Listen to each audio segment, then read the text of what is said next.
É uma doença crônica que é muito frequente no nosso meio e que acomete muito mais os indivíduos idosos e os indivíduos obesos. Saudações a todos, eu chamo-me Silvino Custódio Costa. Para quem não me conhece, para quem ainda não seguiu o canal, convido a subscrever-se e assistir os vídeos postados anteriormente neste canal. No vídeo de hoje é de falar da hipertensão arterial. Então, sem mais delongas, vamos ao vídeo.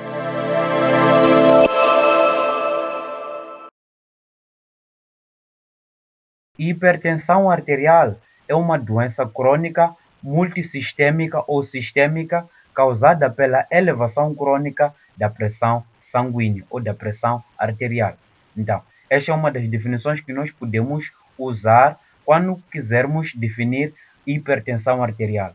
Mas também há uma outra definição que nós podemos usar quando quisermos definir hipertensão arterial, que nos diz que a hipertensão arterial é uma elevação da pressão sanguínea fora do normal dentro das artérias. É uma elevação crítica da pressão sanguínea fora do normal dentro das artérias. Então, podemos usar essas duas definições quando formos a nos designar a hipertensão arterial.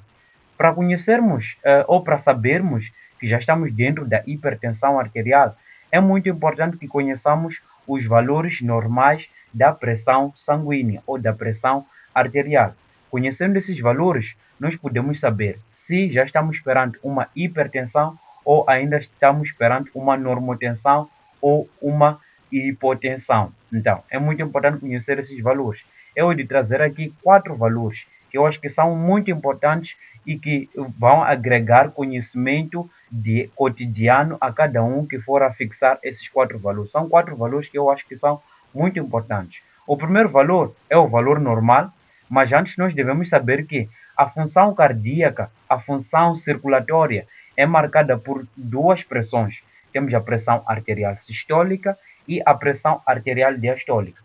São diferentes essas duas pressões, mas a união dessas duas pressões faz com que haja uma boa atividade cardíaca, uma boa atividade circulatória. A pressão arterial sistólica é aquela em que ocorre a contração do miocárdio, a contração cardíaca, esvaziando todo o sangue, quase todo o sangue que se encontra nas câmaras cardíacas. Então, isso significa que na sístole o coração contrai e retira o sangue ou para a circulação sistêmica ou para a circulação pulmonar.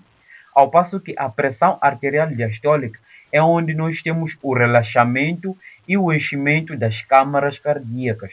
Então, essas duas pressões, pressão arterial sistólica e a pressão arterial diastólica, têm seus limites normais, têm suas classificações normais, têm seus valores normais. Então, é muito importante conhecer cada valor de cada pressão. Na pressão arterial diastólica, o valor normal que nós encontramos é aquele que está abaixo de 80. Basta que não esteja abaixo de 60, onde estaremos perante uma hipotensão. Desde que esteja abaixo de 80, não abaixo de 60, nós teremos a pressão diastólica normal.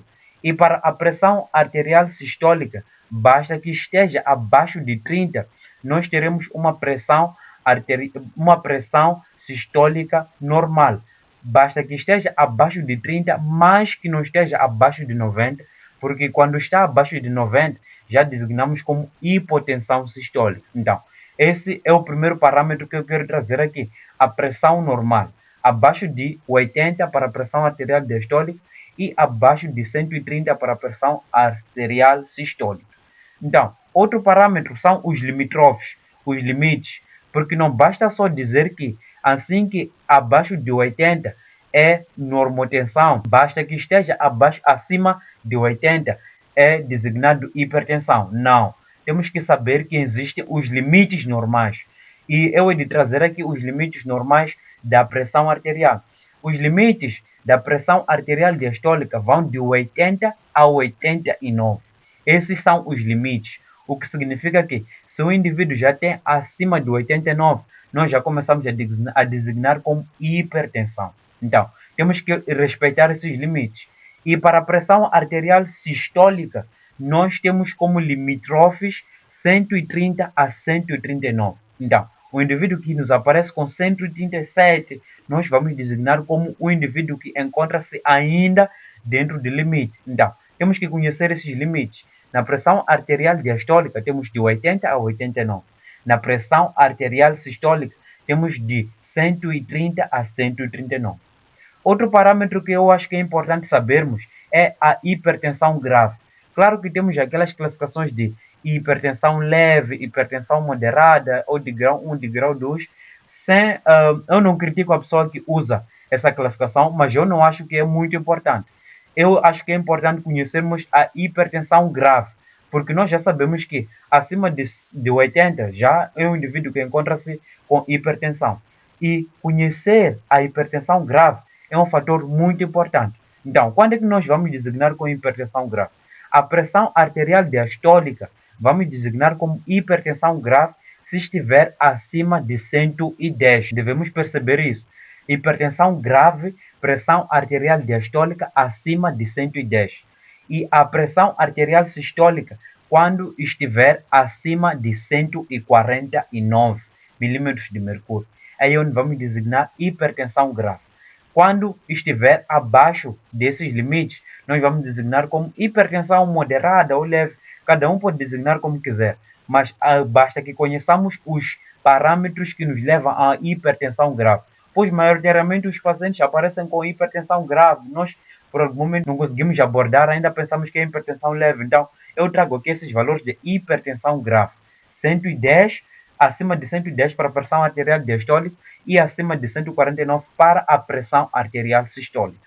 E outro parâmetro que eu acho que é importante é a hipertensão isolada. Hipertensão isolada é aquela onde temos a elevação de uma cifra tensional, onde temos a elevação ou da pressão diastólica ou da pressão sistólica. Então, um exemplo que eu gostaria de trazer aqui é quando temos, por exemplo, a pressão diastólica abaixo de 90 e a pressão sistólica acima de 40. Aí estamos perante uma hipertensão isolada. O que devemos saber na prática, no nosso dia a dia, é que se o indivíduo aparece-nos com, por exemplo, nós medimos a tensão arterial, encontramos 120 por 80. 120 por 80 ou abaixo de 120 por 80, vamos designar como um indivíduo normal. Mas se o indivíduo formos a medir, encontramos 139 por 89 ou por 90, nós vamos designar esse indivíduo como um indivíduo com hipertensão. Mas, consoante os valores, nós vamos classificar se dá para intervir ou não dá para intervir. Mas se for um indivíduo que nos aparece já com 110 diastólica, 149 sistólica, nós temos que intervir, pois já estamos perante hipertensão grave. Então, esses são os valores normais que eu gostaria de trazer aqui. De seguida, é de falar de alguns fatores de risco. Os fatores de risco para a hipertensão arterial são os mesmos fatores de risco para doenças cardiovasculares. Nós já sabemos o sedentarismo, o tabagismo, o alcoolismo, a dieta hipersódica e a obesidade. Muito mais a obesidade. Obesidade é um dos fatores críticos que atualmente tem causado hipertensão juvenil. Então, esses são os fatores de risco que marcam muito mais a hipertensão arterial. Depois dos fatores de risco, é de trazer aqui as causas. Nas causas, nós temos duas classes. Temos as causas primárias ou essenciais ou idiopáticas e também temos as causas secundárias. Nas causas idiopáticas, são aquelas em que nós não sabemos o fator principal, o fator que causou a hipertensão arterial. Por mais que agora já existam explicações que nos levem a saber da causa, mas inicialmente quando se fez essa divisão, teve-se a ideia de que não se conhece a causa primordial da hipertensão, por isso é que se disse hipertensão primária ou hipertensão essencial. Ao passo que a hipertensão secundária é aquela onde nós já conhecemos a causa e maioritariamente trata-se a causa e melhora a hipertensão arterial. Como é que nós vamos diferenciar se é hipertensão primária ou hipertensão secundária? A hipertensão secundária muito mais aparece nos indivíduos abaixo de 30 anos ou nos indivíduos acima de 50 anos. E também, acompanhado a isso, podemos ter também o indivíduo com uma elevação súbita da pressão arterial.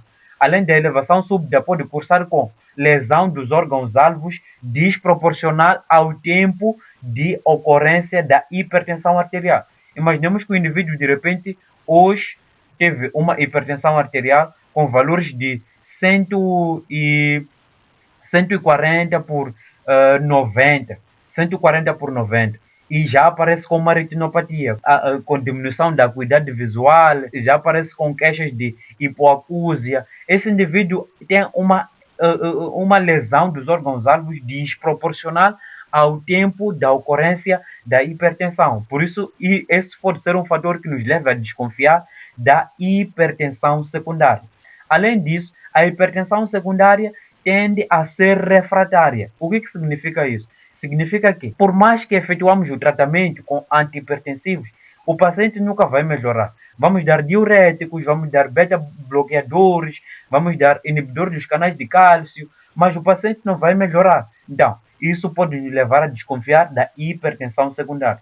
Ao passo que a hipertensão primária, ela melhora com o tratamento. Melhora com o tratamento e também aparece numa certa idade. Aparece numa certa idade específica. Normalmente na terceira idade, nos indivíduos já nos 60 anos, é onde já aparece a hipertensão arterial. Então, agora vou dar uma explicação um bocadinho das causas da hipertensão arterial, como é que ocorre, um trechinho de como é que ocorre a hipertensão arterial consoante as causas. Vou começar pela hipertensão primária ou essencial. A hipertensão primária ou essencial conta com 3 fatores. O primeiro fator é o fator genético, que é um fator muito importante. A genética é que define a maioria dos casos de hipertensão que ocorrem nos 60 anos. Então, a condição genética, o que nos explicam atualmente é que existe uma alteração no gene da aldosterona que faz com que haja produção excessiva da aldosterona, proporcionando maior reabsorção de sódio. E isso faz com que haja elevação da pressão arterial. Disse que é idiopática, mas nós já tentamos buscar um bocadinho a causa. Lendo alguns manuais, é possível perceber que existe uma causa específica. Também temos outro fator que é relacionado à idade, ainda na hipertensão primária. Nós temos a idade. A idade é um outro fator que nos leva a desconfiar da hipertensão primária. Por quê? Com o decorrer da idade, com o envelhecimento, os indivíduos já na terceira idade, nós teremos o enrijecimento das grandes artérias, dos grandes vasos. Além do enrijecimento dos grandes vasos, das grandes artérias, nós teremos o bloqueio parcial das pequenas artérias. Então, esses são os fatores que levam o desenvolvimento da hipertensão nos indivíduos velhos, nos indivíduos na terceira idade. O enrijecimento das grandes artérias e também o bloqueio parcial dos pequenos vasos. Esses são os fatores que levam ao desenvolvimento da hipertensão na idade adulta. E outro fator ainda na hipertensão primária, temos o estilo de vida. O estilo de vida sedentário, a obesidade, dieta hipersódica, também levam ao desenvolvimento de hipertensão primária. Esses são os 3 fatores que nos levam a desconfiar de uma hipertensão primária. Genética, idade e o estilo de vida. E é de trazer também algumas causas de hipertensão secundária. Claro que não é de falar de todas, pois são muitas, mas é de trazer aqui algumas causas importantes. É o feocromacitoma ou o paraganglioma.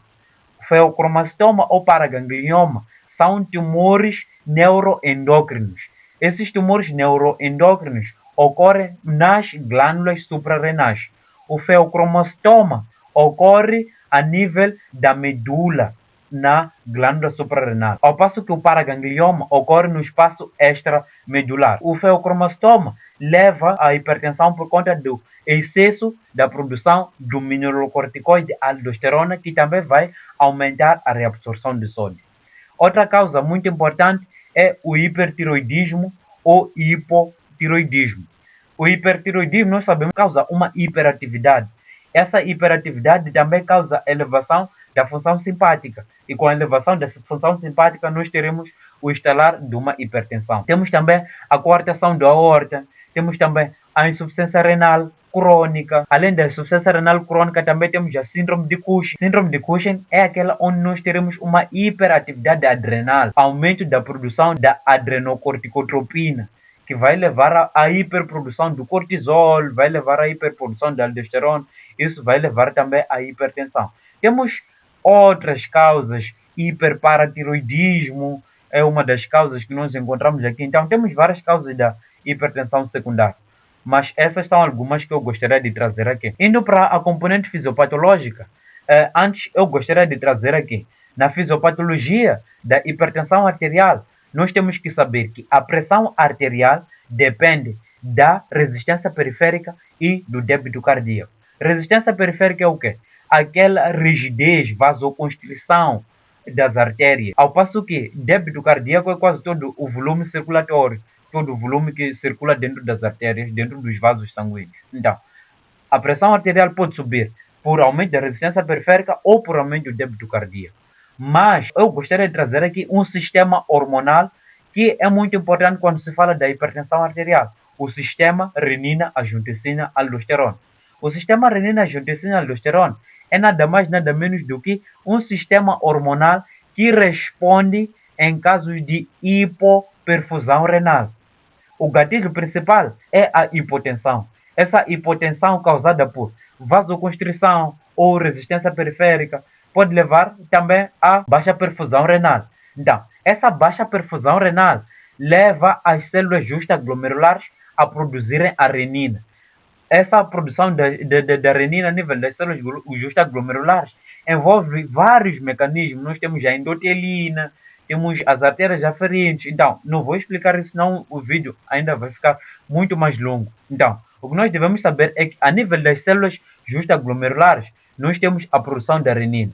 A renina é uma enzima que, na corrente sanguínea, cliva-se com o agente cinogênio, uma proteína hepática que, ao clivar com a renina, forma a angiotensina 1. A angiotensina 1, ela age a nível das artérias, possui receptores a nível dos vasos. Esses receptores, quando liga-se a esses receptores, faz com que haja uma vasoconstrição, mas essa vasoconstrição criada pela angiotensina 1 não é suficiente para aumentar a pressão arterial, para aumentar a tensão arterial. Por isso é que a angiotensina 1 migra até o epitélio alveolar, onde encontra-se com a enzima conversora da angiotensina e forma a angiotensina 2. Então, a angiotensina 2 volta já com uma potência de causar maior vasoconstrição, intensificar a vasoconstrição iniciada pela angiotensina 1 e também incentiva a reabsorção de sódio e de água a nível do rim, aumentando assim a pressão arterial. Então, além disso, a angiotensina 2 vai a nível da glândula suprarrenal e estimula a produção de aldosterona. A aldosterona, por sua vez, intensifica a reabsorção de sódio a nível do rim, aumentando assim a pressão arterial. Então, o sistema renina-angiotensina é esse complexo que é muito importante. Eu já tive várias experiências, por exemplo, em Chinavan, já tive uma experiência em que falei do sistema renina-angiotensina e quase que foi muito bom. Então, é muito importante conhecer o sistema renina-angiotensina para que possa explicar quase a hipertensão arterial. Mas existem outros fenômenos que estão dentro da hipertensão arterial. Os fenômenos químicos, os fenômenos nervosos que encontram dentro da hipertensão arterial. Nos fenômenos químicos, por exemplo, temos a alteração ao nível do sódio, temos a alteração ao nível do potássio, que também pode levar à alteração simpática e levar à hipertensão arterial. No nível nervoso, temos a presença de catecolaminas, que também pode levar à alteração simpática e levar à hipertensão arterial. Mas conhecer o sistema renina-angiotensina-aldosterona já é uma mais-valia e pode ajudar muito a explicar a fisiopatologia da hipertensão arterial. Mas o que nós devemos saber, na verdade, é que o sistema renina-angiotensina-aldosterona é benéfico. Ele pode aparecer na fisiopatologia da hipertensão arterial, mas ele é benéfico.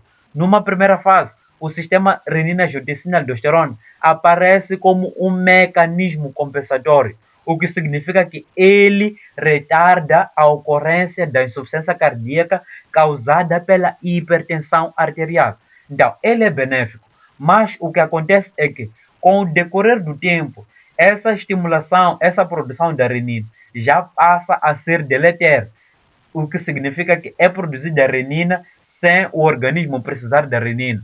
Isso vai levar à hipertensão arterial. Mas não devemos usar o sistema renina-angiotensina-aldosterona como um bicho de 7 cabeças.